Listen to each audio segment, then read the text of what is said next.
Okay, so today we're going deep on building wealth and, really building it, not just, like day trading or something. Right, exactly. We're talking real estate, Yeah, always a hot topic. but we're doing it a little differently this Yeah, time sure. because we've got this awesome material from Anil Aggarwal. Okay, yeah, Anil. Now, he's not just some, talking head. No, he walks the walk. Exactly. He's a realtor, broker manager, and get this, he built his wealth through real estate. Impressive, right?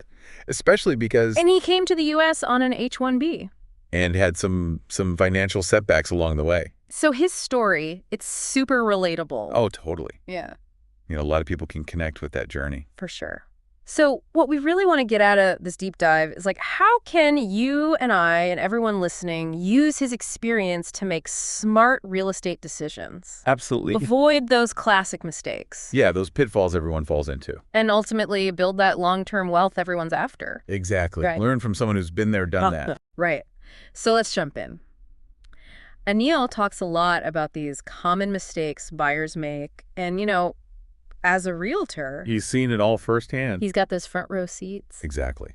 So one thing that really stood out to me was how often buyers get hung up on small cosmetic stuff. Okay. Yeah, I've heard that too. Like, a little gap in the molding. Oh, scuff paint. Exactly. Or even just a messy, the seller's stuff everywhere. Which is such an easy fix. It is. You can paint. You could declutter. And it's relatively inexpensive compared to... Yeah, compared to like structural issues or Right. So what's the takeaway there? look beyond the surface. Don't get distracted by the little things that are easy to fix. And Anil's actually seen people back out of contracts over these tiny details. That's crazy, right? After going through the whole bidding war, getting the contract signed. I know, and you have to wonder what great properties they missed out on. Right, because they were so focused on these. Yeah, they were so focused on like achieving immediate perfection. They missed the big picture. Totally. Yeah.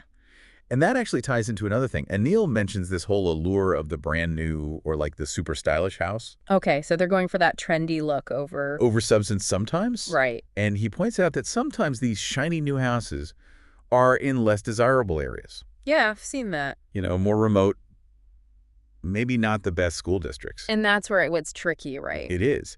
Because if the economy takes a hit or, If you lose your job. Exactly. Yeah. You might need to sell or rent out that house. And that becomes way harder in those less desirable locations. Absolutely. Yeah. So think about the long game. Yeah. Resale value, future flexibility. Exactly. That's huge.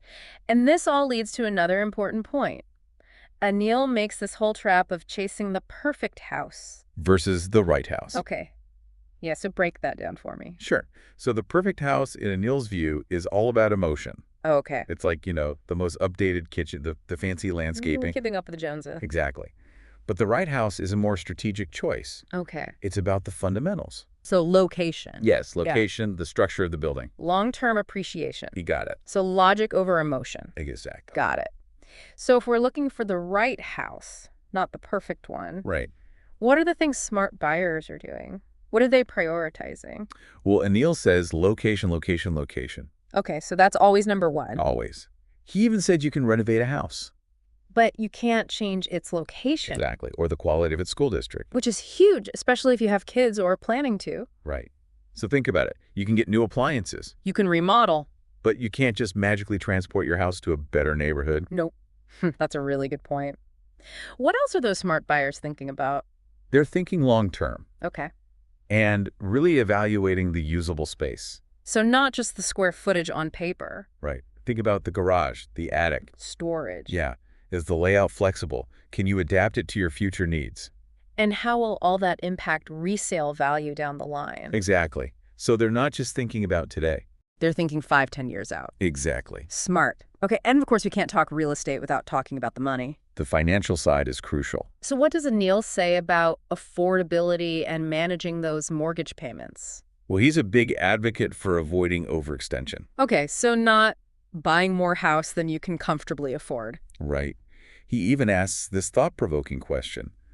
What if your income suddenly decreased? Could you still make those mortgage payments? Exactly. That's something everyone should ask themselves. It is. It's about making sure your housing costs are sustainable even if things get tough. Which is so important, and I think sometimes people get caught up in... Yeah, they get caught up in getting approved for the maximum loan amount. Instead of focusing on what truly fits their budget. And what they can comfortably manage. Right, and Neil talks about smart buyers having this clear strategy. Yes, tied to their 5-year and even 10-year financial plans. So they're not making impulsive decisions. No, they're not trying to impress anyone. They're building an asset. That can weather the storms. Okay, so we've covered some pitfalls, some strategies now.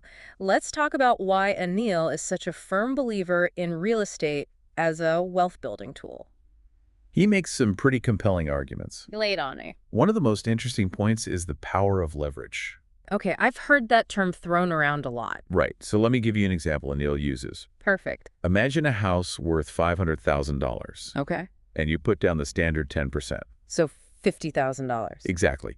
Now, let's say the property goes up in value just 10%. Okay. Your equity, which is the part you own outright, increases by $50,000. Wait, so you've doubled your initial investment? Exactly. That's the magic of leverage. Your $50,000 investment just turned into $100,000. Wow, that's a huge return. It is. And it highlights how even small increases in property value can translate to significant gains. I'm starting to see the appeal. And he also talks about equity growth and this idea of borrowing against it tax-free. Yeah, that's another powerful benefit of real estate. How does that work? So as you pay down your mortgage, and as the property value hopefully goes up, You're building equity. right, you're owning more and more of the house, Okay. and you can actually borrow against that equity. So you're basically accessing the money you've already put in. Exactly. And often without immediate tax consequences. Interesting. So you can use that money for other things. Yeah, maybe invest in another property. Or pay for major expenses. Exactly. Yeah. It gives you a lot of financial flexibility. I like that. And the benefits keep coming, right? They do. And Neil also talks about the tax advantages. Those are always nice. So things like deductions for your mortgage interest. And property taxes. Exactly. These can really reduce your taxable income. Okay. And if you're renting out the property, There are even more deductions. right, you can potentially deduct for depreciation. So real estate has these built-in tax benefits. It does, which can make a big difference. Okay, so we're seeing why Anil loves real estate. But he also compares it to other investments. Yeah, he looks at stocks, crypto, gold. And he breaks it down really well. So for stocks, what's the main issue? The risk. Okay, yeah, the market can be volatile. Exactly. And you have limited control over those companies you're investing in. Right, and crypto's even more volatile. Oh, yeah. Super speculative. And no guaranteed income, Right. Then there's gold, which is seen as a safe haven, but... but it doesn't generate cash flow and grows pretty slowly. Okay, so Anil's point is real estate gives you this unique combination. Of control, cash flow, appreciation, tax benefit. It's like hitting all the marks. It is. And to really drive his points home, Anil shares some of his personal story. Yeah, I love that part. He's not just talking theory. He's lived it. Exactly.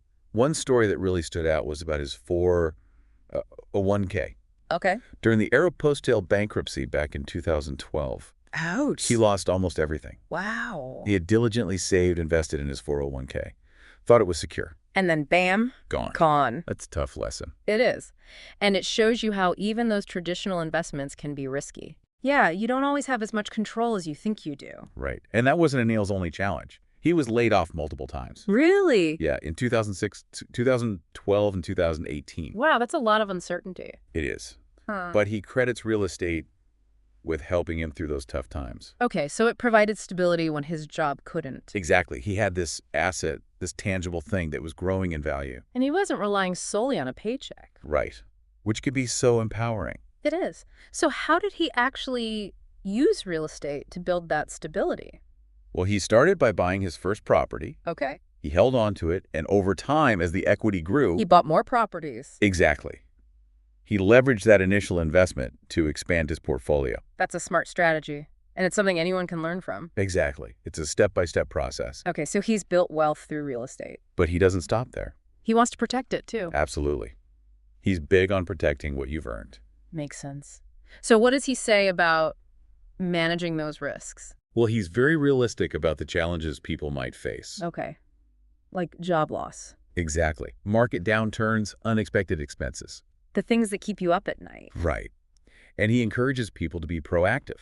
So don't wait for disaster to strike. Exactly. Have a plan in place. What kind of plan? Well, first, build a solid emergency fund. So you've got that cushion. Exactly. And make sure you're not overextending yourself with your mortgage, buy a house you can comfortably afford. even if your income drops. That's key. And he also mentions this thing called indexed universal life insurance. IUL. Yeah, I'm not super familiar with that. So it's basically a type of life insurance that also has a savings component. Okay. And it's linked to market performance, Yeah. but it has some protection against downturns. Interesting. So it's like a safety net with potential for growth. Exactly. Huh. And it's tax advantaged. Oh, even better. So Anil suggests exploring it as a way to diversify your wealth protection. Okay, so not putting all your eggs in one basket. Exactly. And he also reminds people about those basic things that are so easy to overlook. Right. Paying your property taxes and HOA fees. Oh, yeah. Those can be killers if you forget. They can. You could actually lose your home. Wow, that's a scary thought. It is. So Anil emphasizes the importance of staying informed. And being financially responsible. Exactly. It's all part of protecting your investment. So as we wrap up, what's the main message Anil wants to leave us with? He wants people to know that real estate is a powerful tool for building wealth. But it's not a get-rich-quick scheme. No, it takes time and effort. And a smart strategy. Exactly. It's about making informed decisions and being patient. So what are those key takeaways for our listeners? Buy smart, protect yourself, and think long-term. Easy to remember. Right. And finally, Anil leaves us with this thought-provoking idea. Okay, hit me. Don't wait for the perfect time to buy. So don't try to time the market? Exactly. Because that perfect time might never come. And you could miss out on years of potential growth. Right. He's encouraging people to take action. To start their real estate journey now. Exactly. Don't let procrastination hold you back. That's a great way to end it. So much to think about. There is. And hopefully a lot of inspiration to get started. For sure. Thanks for diving in with me today. Anytime. Always a pleasure. Until next time, happy investing. Happy investing.